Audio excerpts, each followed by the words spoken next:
I used to believe betrayal would be obvious, loud, chaotic, maybe even cinematic. A screaming match, doors slamming, a shattering glass. Something that would make your blood boil and your fist clench. But the real thing? The real thing doesn't sound like anything. It's silent. It sneaks in when you're least expecting it, when your guard is down, when you're smiling at the person who's quietly twisting the knife. It happened on a Tuesday. A completely ordinary, forgettable Tuesday. I had come home from work early. I was tired. The kind of tired that sinks into your bones after weeks of pushing through deadlines and meetings. I just wanted to come home, eat, and collapse on the couch next to my wife, the woman I had given 10 years of my life to. She wasn't home yet. I figured she was still out at her friend's baby shower. The one she had mentioned last week with minimal enthusiasm. No red flags. No strange behavior. Then I saw her iPad. She had left it on the counter, screen still lit. A message popped up. Josh, work trip missed that smile already. I stared at it for a second, blinked, told myself not to be ridiculous. But something about that message hit differently. She wasn't on any work trip. She wasn't even supposed to be with coworkers. She was supposed to be celebrating someone else's baby, not texting another man. My heart sank. I opened the iPad. I don't even remember making the decision to do it. My fingers just moved, like my body knew what my mind wasn't ready to accept. What I found changed everything. There were weeks, months of messages. Flirty at first, then explicit, then cruel. Conversations about me, about how boring I'd become, about how pathetic it was that I still believed in us. There were photos. Some of her. Some of them together. One in our bedroom. She was wearing the red lingerie I bought her on Valentine's Day last year. The same one she said wasn't comfortable and refused to wear for me. There were voice notes. Her giggling, calling him babe, telling him how she couldn't wait until I was out of the picture. My stomach twisted. My vision blurred. I forgot where I was for a moment. I was holding the iPad. The pasta on the stove was boiling over, and everything in my life, everything I thought I knew, suddenly felt fake. Fabricated. Like I had been living in someone else's story. She came home 10 minutes later, humming to herself, hair still damp from a shower. She smelled like the perfume I once loved on her. She walked up, kissed me on the cheek like everything was normal, asked if I'd started dinner. I nodded, but I didn't say a word. Not then. Because I knew this wouldn't end with a fight. This would end with a reckoning. From that night on, everything changed, but she didn't know it yet. I didn't sleep. I couldn't. I just lay there beside her, staring at the ceiling while her soft breathing filled the dark. Every inhale and exhale sounded like a lie. Every shift of her body under the covers felt like a betrayal I couldn't escape. I used to hold her in my sleep. Now, I stayed as far to the edge of the bed as I could, like her skin might burn mine. The next morning, she smiled at me over coffee. I watched her stir in the cream, just like always 2 swirls, never 3. I used to find that detail charming. Now it made my skin crawl. I told her I had an early meeting and left before she could kiss me goodbye. In reality, I drove 2 blocks away and parked. I sat there for hours with the engine off, just staring at nothing. My mind kept spinning, replaying everything I'd seen. Her laugh, her hands on someone else, the way she called him honey, the way she mocked me. But I wasn't going to confront her. Not yet. See, I'm not the kind of man who throws a punch in anger. I'm the kind who sharpens the knife slowly. I started watching her, not like a husband, like a stranger, like a detective. I tracked her habits. When she left the house, who she called, what time she came back. I made mental notes of every lie she told, every fabricated errand, every girl's night that didn't add up. And I began documenting everything: calls, locations, receipts. Quietly, methodically, like I was preparing for war. The worst part? She never noticed. She never suspected. She kissed me goodnight, made dinner, scrolled through her phone with that smug little smile, thinking I was still in the dark. But I wasn't. I was just getting ready. I wasn't going to yell. I wasn't going to beg. I was going to build the perfect storm and let it fall all at once. It's funny how quickly a person shows their true face when they think no one's watching. And my wife? She was playing her role so well: perfect partner, doting spouse, innocent smile. But every time she looked at me, I could see it now, the flicker in her eyes, the subtle distance in her voice, the way her body angled ever so slightly away. She thought she was slick, but I had already set everything in motion. First, I installed a hidden camera in the living room, just one at first. I felt sick doing it, like I was the one betraying her. But then I remembered the photos, The messages, her voice whispering things to him that she never said to me anymore. Guilt vanished. Then came the second camera. This one went into our bedroom. The irony? I used to feel like that room was sacred. Now it was just the scene of a crime. It didn't take long. Just a few days.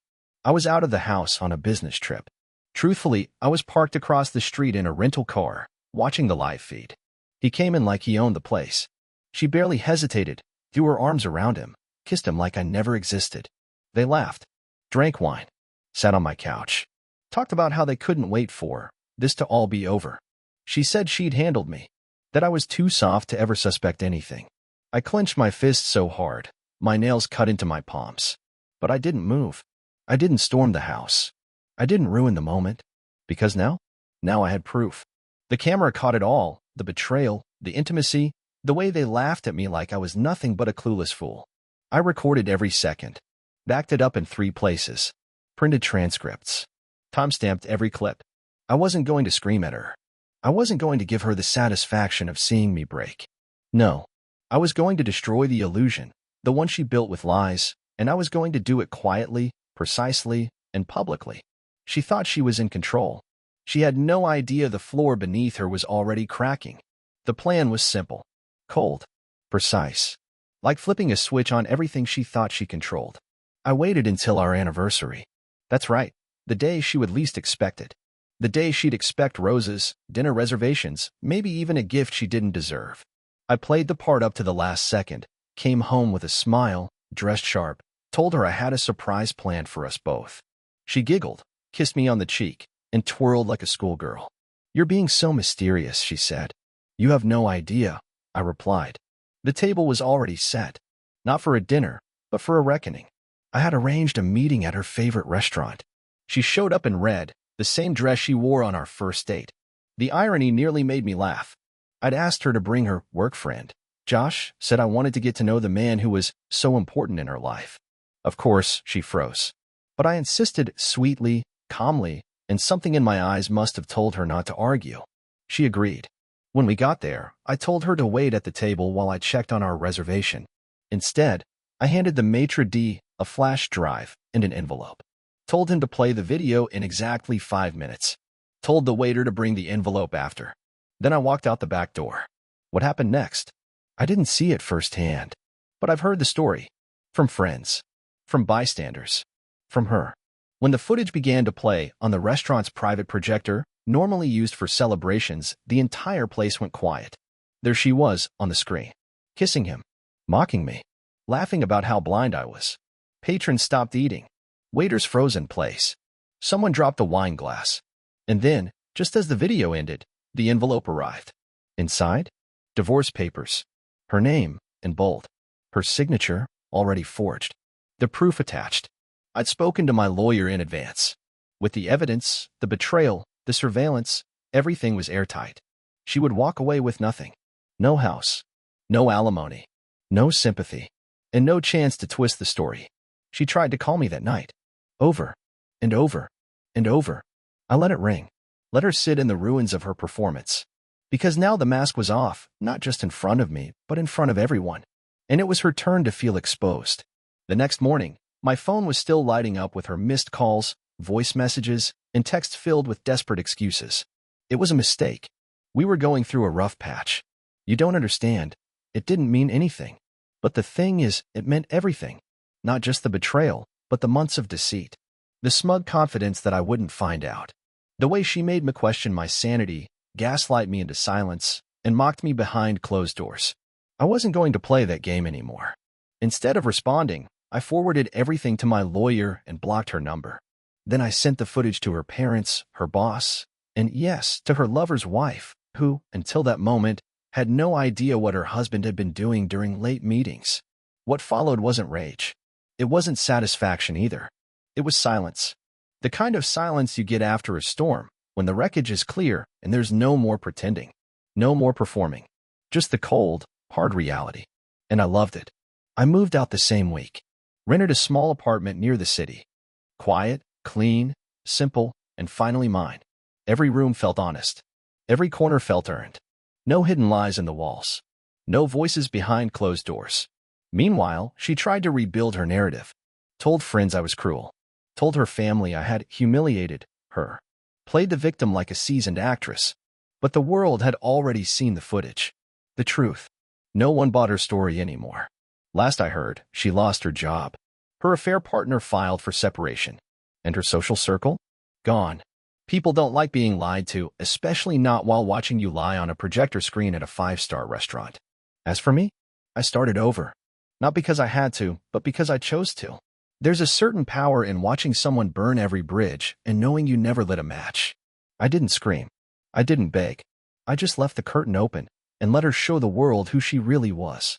It's strange, you know? You imagine that closure will come with a dramatic confrontation, raised voices, teary apologies, final words exchanged under stormy skies. But the truth? Closure is quiet. It's waking up on a Sunday and not checking your phone first thing. It's making coffee in your kitchen, your new kitchen, and realizing there's no pit in your stomach when you hear a message ping. It's sitting in peace, knowing no one's lying to your face, no one's keeping secrets in the next room. I never responded to her final email. She wrote me weeks after everything fell apart, a long message, rambling, shifting from denial to guilt to some twisted attempt at nostalgia. She ended it with, "I just want to know if you ever truly loved me." I didn't reply. Not because I didn't know the answer, but because some people don't deserve to hear it. Yes, I loved her once. Deeply. Fully. Naively.